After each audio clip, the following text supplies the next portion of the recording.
Right, after much gentle paddling and an even calmer sea the further out we are, I've switched on because we're approaching the main marker buoy, and I've switched on a bit early because I'm going to cruise around it because there's a heron sitting on it, and when I get close the heron will fly away. So just to show that I was not hoodwinking, my ambition was, well, it wasn't to start with, but as soon as I mentioned it on camera I thought I am going out to that marker buoy. It's the main one off Felpham Beach and it's almost a mile out, and we're almost there. Any minute now the heron should disappear.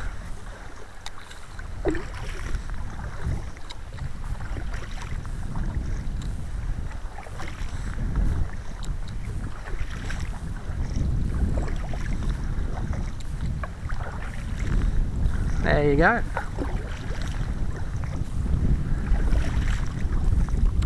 And he's off. And we're going to go around the buoy from the west because the sun is shining from over there. And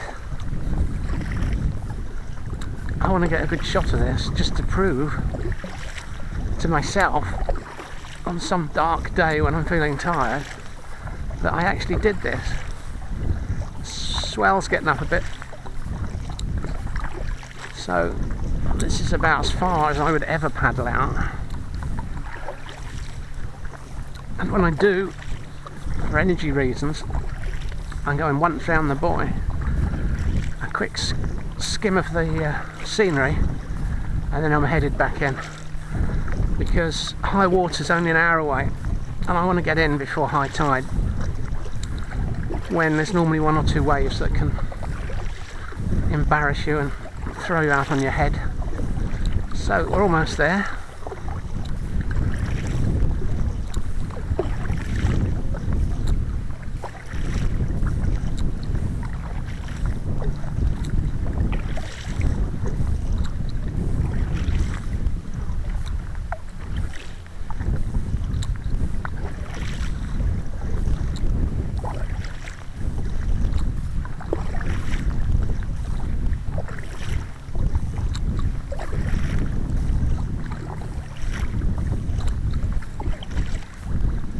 Still getting used to my paddle stroke with the new paddle, and it's exceeded all expectations because it's a lot lighter than my other paddle. It means you've got more power and more less energy used. So now we're level with the buoy. We can see, well, we can't see, but if I had binoculars in the distance I can almost see to Brighton, but it won't show up on camera. Right, we're coming up level with the buoy now. To hell with it. Now we've got here, we might as well go round it. Just looking seaward for a minute. And there we are. That's what it looks like to be a mile out from the beach. There's the ghastly Butlins monstrosity. It's now easy to see Bognor Pier in the distance, although not so distant.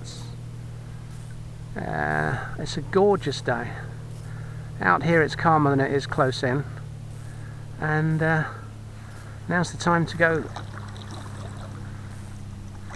round the buoy.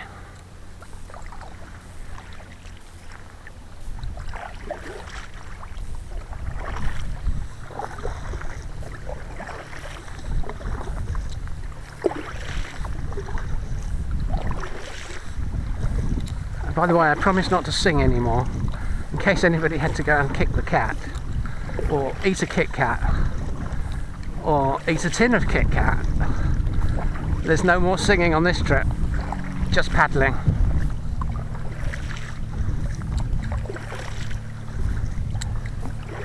Oh, just one thing for interested observers. I've got another thing on board with my life jacket today. It's called a hydration pouch, and here's the tube for it, and it's behind my life jacket in a pouch, and it contains 1.5 litres of water. So I'm just going to, I don't think this will come out on camera, I'm just going to have a little drink.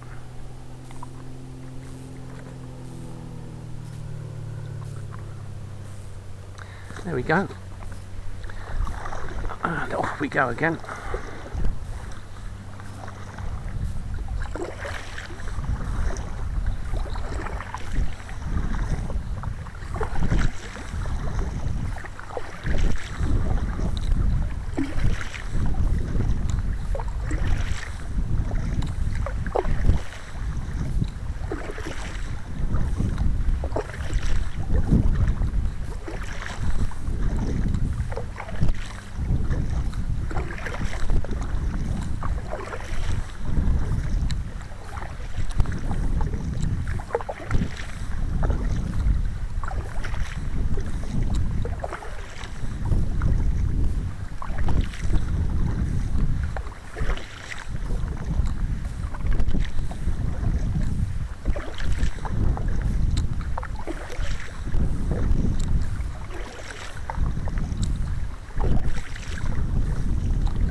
It's taking longer than I thought because I'm now going against the current, so for every 2 paddles forward it's as if it's only 1 paddle forward.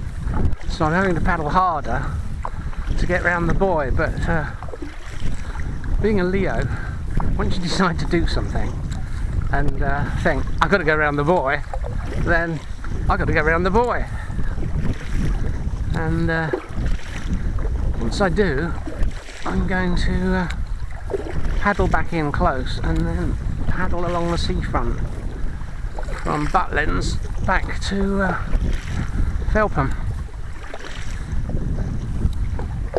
And I'll probably go back straight back in because I don't want to go back in on the high tide. So here we go.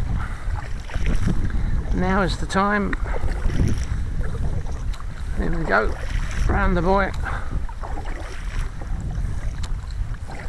You see the current now because of the got the seaweedy bit around the buoy. You'll see the current running past it. And no, I'm not going to touch it. I'm going to keep well away from it. And there we go. We're round the buoy.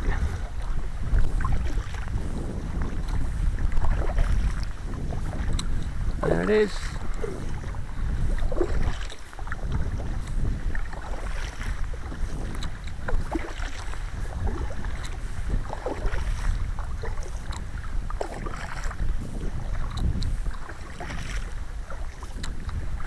And time to switch off.